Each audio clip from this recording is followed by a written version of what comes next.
In today's video, I'm gonna show you how to fix Instagram automatically closes in less than 1 minute. So all what you have to do, guys, is very simple. Open the settings on your phone, go to the apps manager, and then go to the apps right here again.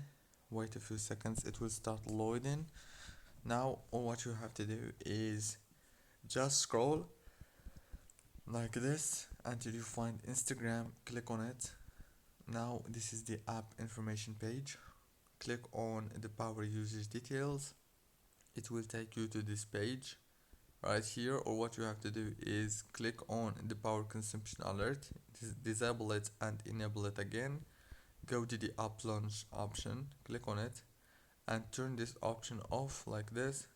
Now click on OK, go back, click on force stop, and now what you have to do is restart your phone and reopen Instagram. Don't forget to like, subscribe.